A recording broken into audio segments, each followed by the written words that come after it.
You're listening to the Geekscape Network. Time to fire up the VCR. This one's my favorite.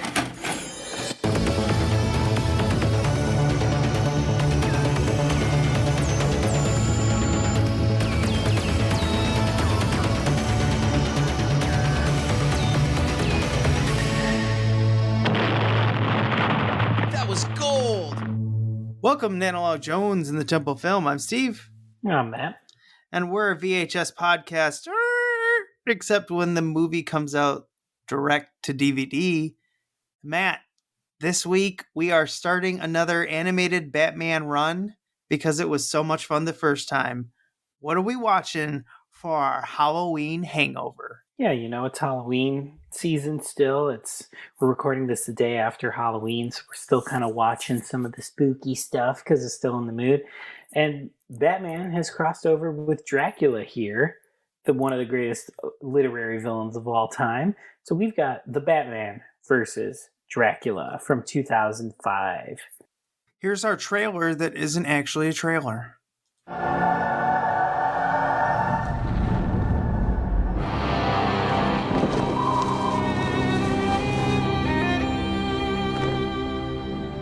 So the folk tales are true.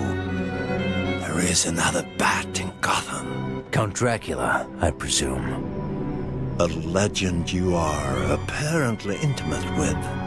Don't flatter yourself. We cast kindred shadows. Have you not seen the news? I don't harm people. You have no concept of the harm of which I am capable, if only because I really hate to waste a life when it can be spent in servitude to me. Life or living death. To become vampire is to heighten all of one's senses, to attain speed, strength, and immortality.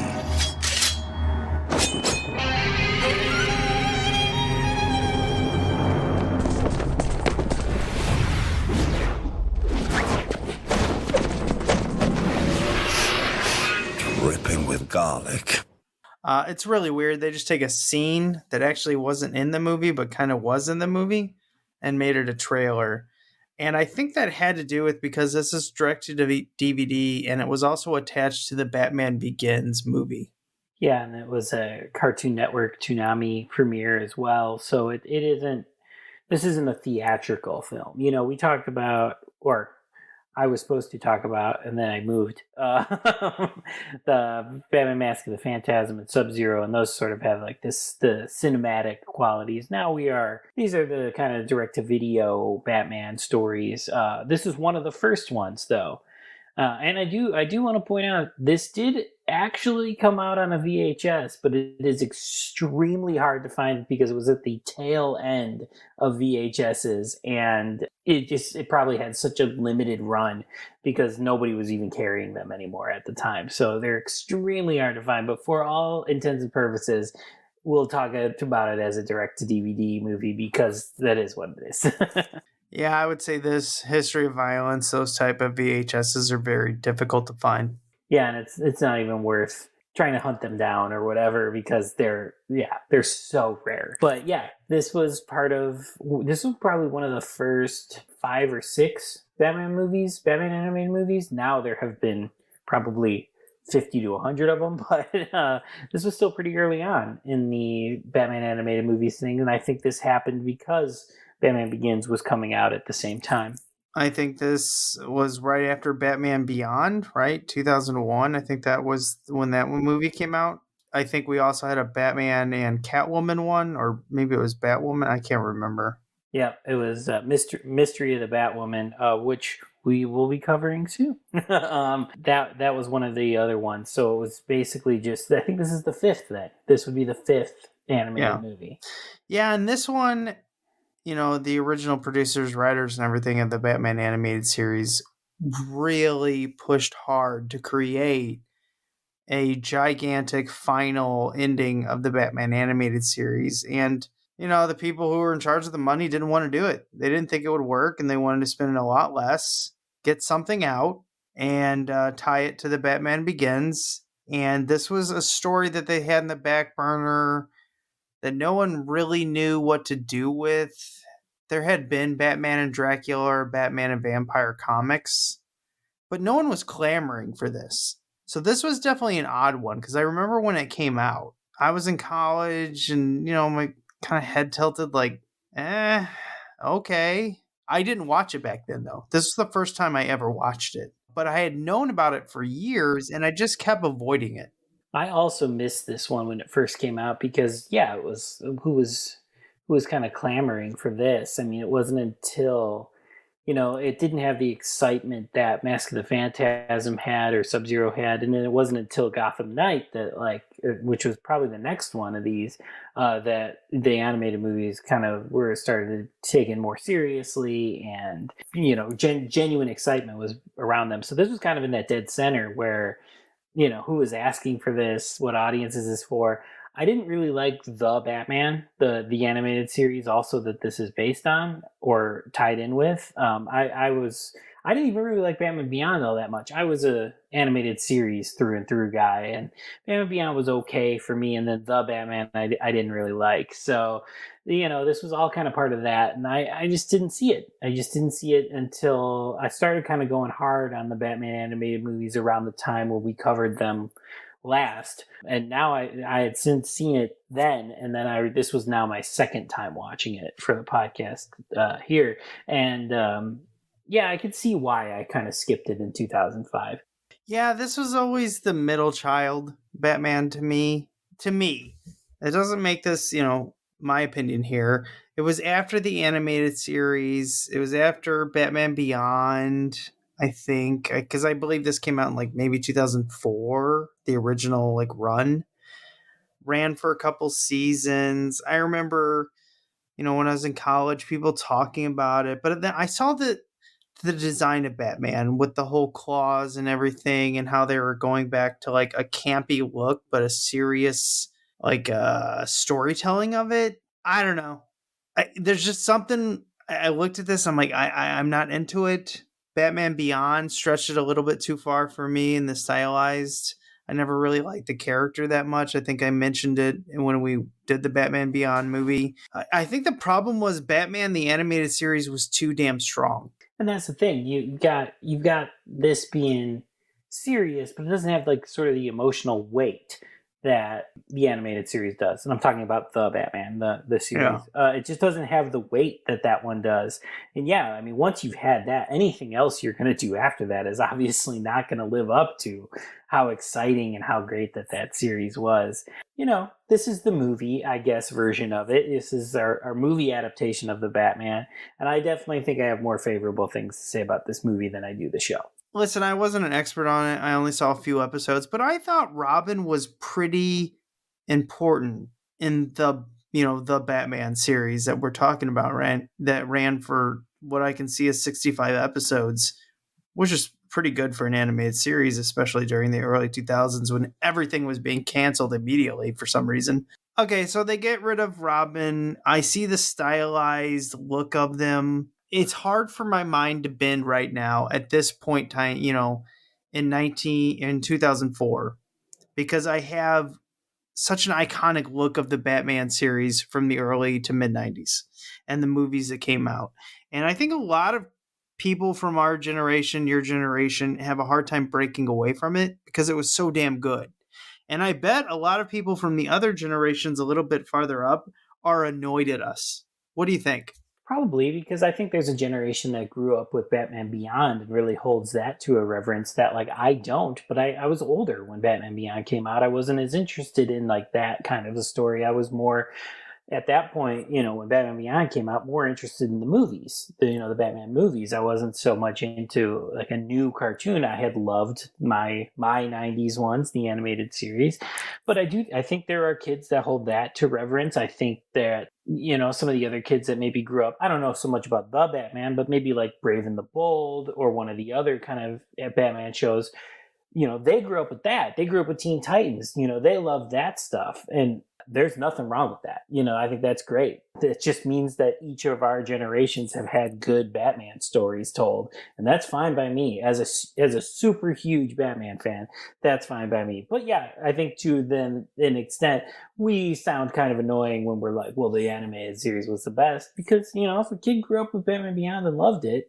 they're going to be like, come on, grandpa, get with the times or whatever. And none of them are wrong. As long as Batman is in the pop culture, all is right with the world. Yeah, and I really did try to separate myself while watching this. I'm like, okay, accept a new stylized version, accept a new Batman, new voices, all that stuff. And so I tried. At the beginning, we see a very long introduction of the credits. At first, I thought the title sequence is great. The Batman versus Dracula in this old 50s camp comic style. I love that. But then they played the names of everyone who did everything for 4 or 5 minutes. That feels like 20. Did you notice that? I'm wondering if because they had that TV deal, they kind of had to fill it to that 80-something minute mark. Because usually these animated direct-to-video ones are about 70, 75 minutes. And this one pushed it to 83, and I bet it's to fill that TV runtime, because they had that Toonami deal where they showed it right when the Blu-ray or when the DVD came out. I am not a fan of Batman with claws. I have never been in all the years of reading Batman comic books, watching these movies, and this movie, I don't know if the series made this predominant, but this movie definitely did. They put it on the cover and they make it very apparent that Batman has claws. I've never liked it. Yeah, it's not my favorite look, but I'm not necessarily either super put off by either. I'm more the classic, Michael Keaton was my Batman. He didn't have claws. So, I'm more classic, but I'm not really bothered by it though either. This design, I think I had more problems with the Batman Beyond design than I do this one. Fine. If you're going to have claws, that's fine. And, I tried not to make it something that affected my judgment on the film. It really didn't. But could he at least use the claws? Yeah, because he does not at all in this movie. Yeah. And I feel like his armor, he wasn't even wearing armor. It was cloth. And I never remember, I always remember the series and even Batman Beyond, even though it was skin tight and everything, it seemed to have some type of armor, even though it didn't look like it. This one, it just felt like he kept ripping his costume over and over. And I'm like, so is this protect him at all? That's what was confusing me about this. Yeah, you would see in the animated series and stuff, the bullets bounce off of him and stuff like that. And then, in this one, his clothes can be torn off. Yeah, maybe if I watched the show a little bit more, they may have explained sort of what the suit is and what it does. But yeah, having only maybe seen a couple episodes of the Batman and then jumping into this movie, they just don't address it at all. No. And then, okay, so I don't have a problem with the short bat horns. I know some people hate the short compared to the long. That never got to me. I've heard a lot of people have opinions about the short horns, the long horns. I like the long horns, but I don't mind the short horns at all. And honestly, I forget that he has short, little horns on his Batman thing. I don't even know if they're called horns. I guess it would be ears, but they look like horns to me in all my years of watching and reading Batman. Yeah, I would take the short over the long. Not long again Michael Keaton or the animated series, but the Legends of the Dark Knight comic series from the 90s or whatever, where they're super long. I think those look those are absurd. I'd rather go short than long. And I'd rather have a nice balance mix, because the really long ones that are stupid, I hate. I never get it, because it just looks like it would be obnoxious walking underneath something. Well, yeah, it just doesn't even seem tactically practical at all either. How would he get around? So I would definitely take these short ones. And to me, the short ones, in this movie here, they look like action figure kind of ones, and I'm cool with that. Yeah. Having had the entire series of all the Batman toys that I could get my hands on, I'm good with the fact that he kind of looks like an action figure here in the helmet or headgear or whatever. Yeah, just to be positive for anyone who's a fan of this series that ran, I really liked the Penguin's design. I really liked his concept art that, came with it that I looked up. I like the Penguin a lot in this. I think it is the perfect Penguin in my mind. Short, little, stylized guy who's over the top, and he's constantly trying to keep up with the Joker. It feels kind of like a Teen Titans kind of a Penguin here, and I like it. I think I'm more preferential to the animated series Penguin, but like I like this one here. I feel like my hot take for this is that I like the Joker design here. I feel like a lot of people did not like sort of Rasta Joker or whatever he was called when this came out. I like it. I obviously prefer the old school, the Mark Hamill. That's my Joker. But for something different, I like it. I'm going to remove the Mark Hamill Joker because it's iconic. All right. And I was trying to do this subjectively while watching the film. I don't know if that's a proper way to put it, but while watching the film, I was like, okay, do not compare it to Mark Hamill. It's not fair. This is what I came out with, trying to be fair. I did not like the Joker design, but I really loved the Joker vampire design. And I'm wondering if that's where it started and they just had to make him a Joker. Because that vampire design of him, where he's all black and white and nasty looking, is awesome. I love it. When he's covered in blood and he's got the blood soaked all over him when he's in the blood bank, I love that vampire Joker. Not a big fan of the other Joker. I gotta give the movie props. Like, what a genius, really, idea. Like, if you're gonna have Dracula be your main antagonist, Dracula has to turn the Joker, right? Like, he has to. And I love that the movie went there. And I like the look of him too. I think he looks cool. But I was really appreciative that, like, it was just like cool to have that happen. It's like, what if Joker was a vampire? You get it here, and it pays off. I think it looks cool, and I think it like fits the story really well. And I also think it fits Batman that he actually saves the Joker from being a vampire. Yeah, he would. He totally would. But I love the fact that he is the guinea pig, though. Like, it is, yeah. He's like, yeah, I'm going to save him. I'm going to make the antidote or whatever. But he is testing it on him. And it's like, yeah, the Joker is the one you want to do that with. Because if for some reason there is kind of a mistake or something goes wrong, no great loss with the Joker. Yeah, no, exactly. The Joker dies. Whatever. Now, at the beginning, so when they set this all up and there's a random guy telling the Penguin about the loot that he knows in the cemetery, I honestly thought that person was going to be Igor. They kind of make Joker that a little bit. No. They make Penguin. Penguin's Igor. Well, yeah. But like the way Joker kind of is eating the bugs and stuff like that made me. Oh, yes. He becomes like the eating of the turned bugs, version or whatever. Yeah, but like his familiar is totally Penguin. Yeah. Yeah, which is funny because the Penguin never becomes an Igor type, even though he's doing Igor's job. I love the turn when he's like, I'm a Cobblepot. We don't serve anybody. And then it's fucking Dracula. And he's like, what can I get you? Yeah, I know. It was funny. That's why I'm saying, like, the Penguin to me was the best one when it comes to the blend.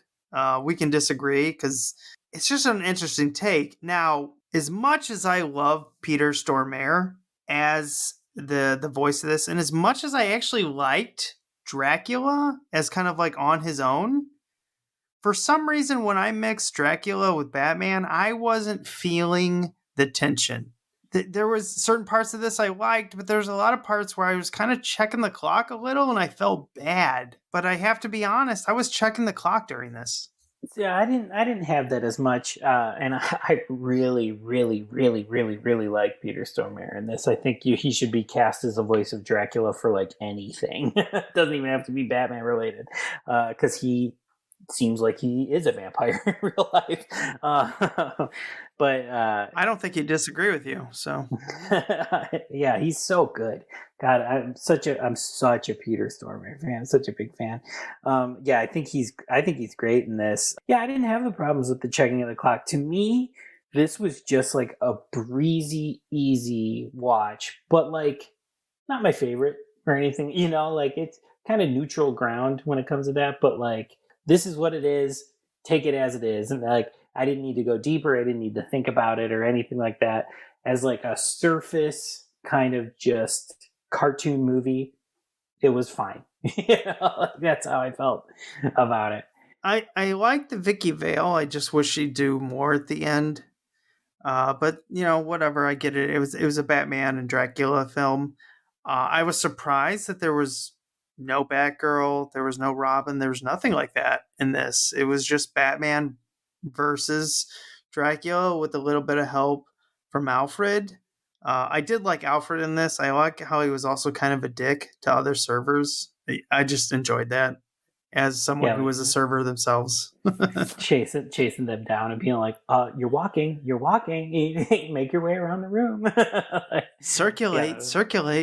Yeah, it's so funny. Yeah, I liked Alfred in this a lot. He felt like kind of a combination of all the Alfreds we've had before. He had a little bit of all of them. I liked him in that. And I liked the fact that there wasn't a Robin or a Batgirl or even Commissioner Gordon. I like the fact that it was like, this is a Batman exclusive adventure. I don't want that all the time. I don't. It's not like I'm anti, Robin or anything like that, but it's nice for every once in a while for one of these movies to come out to have it just be like singularly Batman. And so I had fun with that. I liked that we just had to focus on him and didn't have any other sidekicks. And it was also fun to have Vicky Vale back because I hadn't seen her in anything since the Tim Burton movie. It kind of felt like, I'm not going to say year one Batman, but it felt like an early Batman because you had Vicky Vale, you had no Robin. It was just him and Alfred. Alfred was like, you got to find a partner. You got to find a wife. It seemed like he was really pushing that. And I was like, this feels more like an early Batman. And I don't know if they did that on purpose and just didn't write any dialogue to describe that or anything in the story. But I enjoyed that aspect of it in a way. I was just surprised that there was no Robin or anything because Robin was so popular in a lot of these, and even like Batman Beyond, I think he already transitioned, right? He was no longer Robin. Nightwing. Yeah. He was Nightwing. So I was just surprised. And that's fine. Throw me a curveball. I like the Lost Ones. I like the plan of Dracula. I'm not a big fan of him raising his original bride. I don't really need that. But I feel like that was just put in there to get Vicky Vale into the story. And it's kind of classic Dracula, right? Like when he sees, the painting it's in every one of those Dracula movies where he sees the painting and he remembers his old life partner back when he was alive, that's classic Dracula. And of course it would be Vicky Vale, Of course the young hot thing that Batman was chasing around would of course look like this Victorian age beauty. I was totally fine with that. And I liked sort of like you were talking about that it was younger Batman. I got that kind of from when they would show him without the mask and interacting with Alfred, that it was somewhere in between sort of year one Batman and the rest of all the other Batmans. It felt like it kind of sat somewhere in that center region that doesn't get talked about as much. So that was kind of cool to explore. Yeah, and then when they were going through and he's capturing Dracula and everything and going to fight, and he's using some type of technology to defeat Dracula. Spoilers, it's the sun. They use a lot of garlic stuff, and of course Batman comes up with a solution that cures vampirism, which cracked me up. It was like, of course Bruce Wayne did that. And then he actually kills Dracula. That's a big spoiler. And they don't seem to set up like Dracula's going to live. Now, there was a skull of Dracula left behind, so I guess if you drip blood on that, maybe he can come back. Because they kind of set up that Dracula can't be killed in this. Yeah, I would assume what you're saying is correct. Like if they were to bury him or whatever, if blood got on the skull, it would bring him back. But I think Batman is able to break kind of his code and kill Dracula because he was already dead. And he's a supernatural threat. And he won't be stopped unless this has happened. So I think that's why he does it. Then he sun blasts him after trying the antidote. Also, too, he tries to get him cured or whatever, but because he's so ingrained in sort of the ancient vampirism, he cannot be changed back, and so he nukes him. He turns him into dust, and it's pretty cool. I really like that final sort of showdown because there's a lot of weird, trippy stuff that they're doing in the animation. Anytime this movie does it, and it happens a couple times, like sort of when like Dracula is hypnotizing Bruce Wayne and or Batman or whatever, the trippy kind of like Batman falling into himself kind of animation, or like Dracula's big red floating head kind of stuff. I loved all that. I thought those visuals were so cool. Yeah, and it's kind of fun to see Batman in anything with to do with vampires and everything. Throughout the years, there's always been kind of like something riding that line because, he's dressed as a bat at night and he's stalking kind of like a vampire in a way, except instead of drinking their blood, he throws them in jail no matter how bad they are. I'm not a big fan of Batman mixed with vampires. I'd rather have my Batman mixed with, like Predator when they were doing that crossover. But this one's okay. The problem is I don't ever feel like I'm going to rewatch this. And I think that says a lot about it because I'm like, this is never going to be one that I'm going to choose to watch. I'm a little more positive where like I don't think it's a banger for sure. It's not, like the surprise that like Batman Teenage Mutant Ninja Turtles was like an absolute fucking blast. I don't think that this one's like a super banger, but I'm a little more positive in that I definitely think I will watch this again. I just think it's like fun. It's like fine. If you ever had a watch party, I don't think this is the type of one that you'd be putting in the lineup. Yeah, it's just there. Like, if I want to watch it, I'd watch it. And if I ever played it at a party, it would totally be in the spot to, like, talk over it. Because there's cool visual stuff. That's true. And, like, yeah, I think that, that could be fun. But, yeah, having it just be, like, background noise. That would be how I'd play this. Unless I was watching it for myself. But the one thing that would be lost if I were to do that I loved in this movie, the score. I thought that this like rock and roll metal score that they kind of had over it, as repetitive as it got, which I didn't like, sounded so awesome though. I loved this score. Yeah, that was the problem. They went back to the well too much because it started out great, and I do love the end. Like if you just watch the end by itself with the score, it's awesome. I feel like animated movies, when they're trying to like save some money, do this a lot though. They use a lot of the same score over and over, or a lot of the same type, because they just don't have the money for it. Oh yeah, I'm sure this was a 12-minute track that they put over an 83-minute movie. Like it definitely repeats a bunch of times. It's cool though. That's what I'm saying. If you just watch the ending when Batman and Dracula fight and everything, the score's awesome. Yeah, I mean, I'm sure this movie, honestly, if whether you watch just the end or if you cut it down to like a 22-minute episode, holy shit, this would be like a total banger then. That's the thing, is that you cut this down and you got a banger. When you extend it this much, I just feel like people are just kind of like gonna forget this, because it's also not the traditional Batman villain. So you've got to make it memorable enough to stick with them to watch it on special occasions. But you certainly can't make it too long. And maybe you're right. Maybe the Cartoon Network, Toonami time that they had to fit was actually, it hurt it. Yeah, honestly, like I said, a 22-minute version would be like maybe the optimum. But I would also like to see maybe, like a 60-minute version of this. Or maybe like a 45-minute. Yeah, just cut a little bit out of it. And I think it would flow a lot faster. And yeah, like the score would be more impactful, and some of those crazy, like you get more closer to those crazy like visual stuff that Dracula is doing. That I think just with a slight trim, you could really have something really, really cool here. Do you recommend Batman versus Dracula?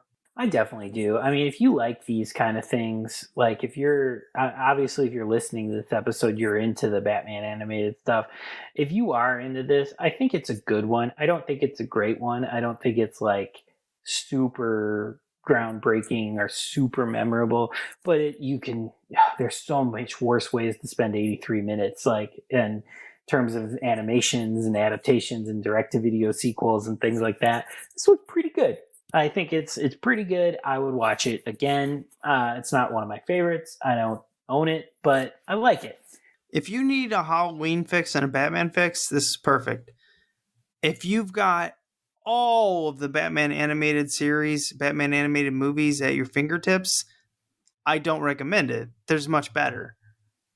This one has to be kind of like, in my opinion, the perfect storm of like, it's Halloween, it's fall, and you want a Batman film. It's fine. It's not gonna piss you off, but I don't think it's gonna be anything memorable that you're gonna like tell your friends about. It's just there. It probably won't be rewatched. And I'm not trying to be mean to the creators. It just is what it is. You know, it's never gonna be Batman Mask of the Phantasm, but I'm sure there's worse. There's got to be worse, right? There's definitely worse. Some of the ones for like the little kids, like there's Monsters Unlimited, and some of the Lego direct-to-video ones that are Batman related, those are pretty trash. So like there are worse. This is pretty good in terms of the Batman franchise.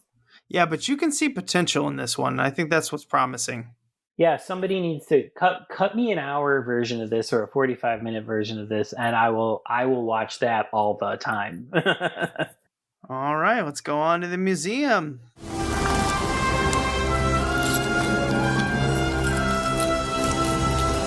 This is the second time I've had to reclaim my property from you. It belongs in a museum. So do you.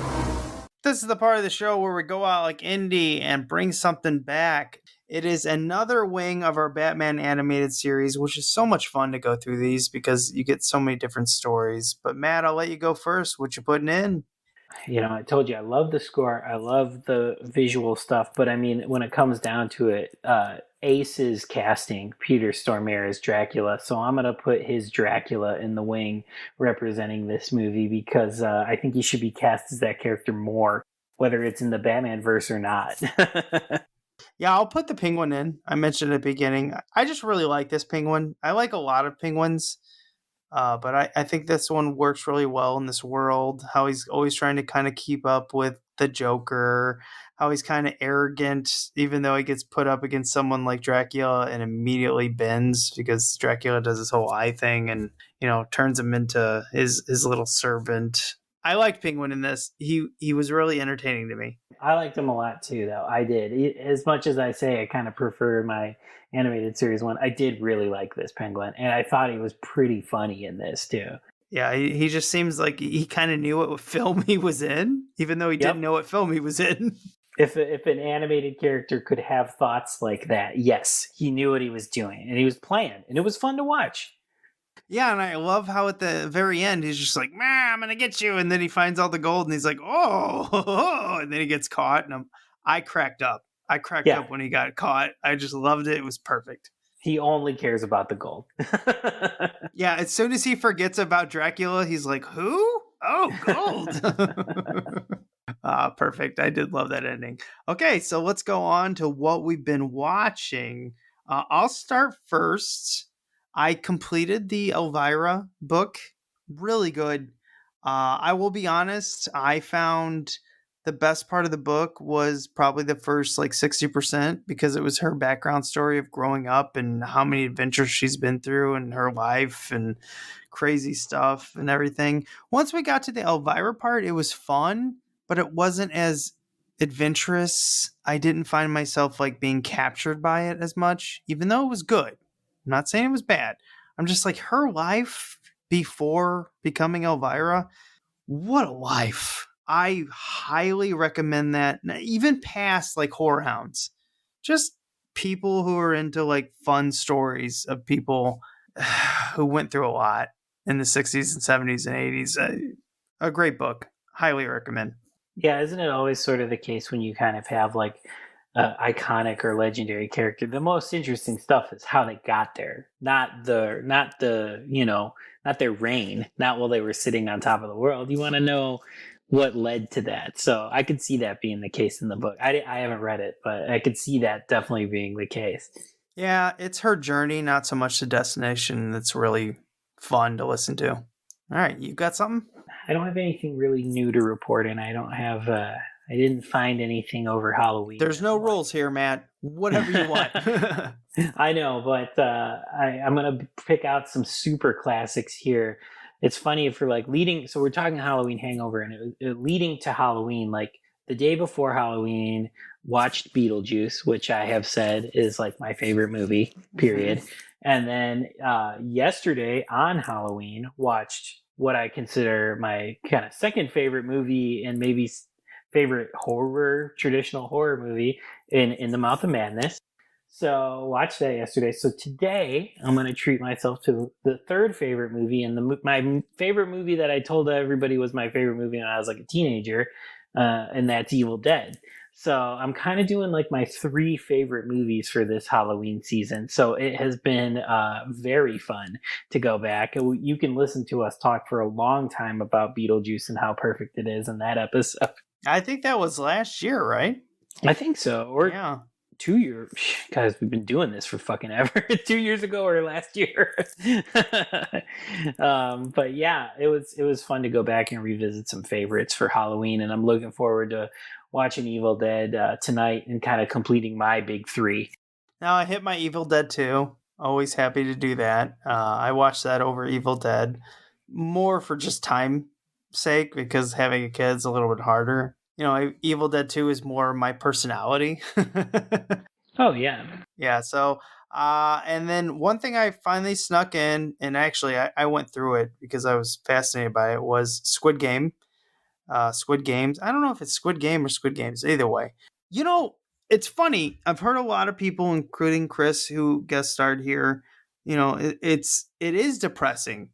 But at the same time, it became so over the top depressing, it was no longer depressing to me. And I know that might sound weird, but I finally got to the point, I'm like, well, this is all just like fantasy. It's absurd. So I'm just, going to watch this. And it's a really fascinating binge watch because they throw some curveballs at you, and a couple of them I did not see coming. A couple of them I'm like, yeah, I've seen this before. And there's, one subplot that I could care less about. I'm sure we'll talk about that if you ever watch it. But as a whole, I'm impressed with how absurd it is, but yet how captivating it is. Yeah, I have not gotten to that one, and I don't know if I'm going to. It's just one of those where it's like, is this? But everybody's watching it, so it's like, am I gonna just kind of go and do it? And I really consistently, like you are saying, I keep hearing good things. People seem to really like it. Well, here's what my thought process was. Through the first 2 episodes, I text a friend, I go, Jesus Christ, is it always this fucking depressing? Even though it's fascinating at the same time and interesting. And he goes, yeah, you got to kind of go through that, but it's worth it at the end. And I get it. But I'm going to be honest, around the 4th episode, my brain kind of just switched into their world where I no longer felt it's just so over the top. I'm like, none of this can happen. So it's no longer depressing to me because none of it's real. But at the same time, I'm really captivated by the characters. I'm really invested in them. So it's weird. And I think that, I don't know if that's what gets most people through it, but that's what got me through it. Because I was like, at a certain point, I'm like, no, this is real anyway. Who gives a shit? Everything that happens in it is going to be crazy because the series is crazy. One of the things Korean storytellers do so well is sort of like pushing it. Like you think of like the comedy in some of their like horror movies and things like that, and then like the drama that's just so over the top that it's not even like relatable anymore. Like they do that so well in their storytelling, where extremes basically extremes in a way where it's palatable and not just like extreme for extreme's sake. And another TV series I watched the first 2 episodes of the Chucky series, and I'm here for it so far. Yeah, I am watching that as well. I think I watched the 3rd one. Oh, you're ahead of me. Yep. Ahead of you now, and I really like it. I really, really, really like it. I think it's good. It's more Chucky, and it's more my Chucky. It's still just fucking Chucky. And I love that. One of the things that film series got so right was like, Chucky works. Don't change him. And he's still the same Chucky in this show, and it's great. It's great to watch him play in a 2021 environment. Yeah, my biggest worry was it just wasn't going to be Chucky. It was going to be something, because I know, like, I don't really understand what it is, because I got it and I see there's like a USA version, there's a sci-fi version. I don't understand that on my Paramount Plus that I got for free. I'm very confused. So whatever. I picked 2 of the episodes. I watched it. I assume they're the same. I hope so. I'm very confused by that. If anyone wants to fill me in on the comments, educate this idiot. It's the same. It's just like a show that's running concurrently on both networks.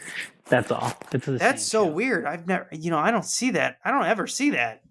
Yeah, no, I think they were just like that confident in the show that they were like, fuck it, we're going to run it on Sci-Fi and USA. Yeah, but so far, highly recommend. I'm only 2 episodes in, and I can tell you, is this a spoiler? Because I'll cut it. It's coming off the last film.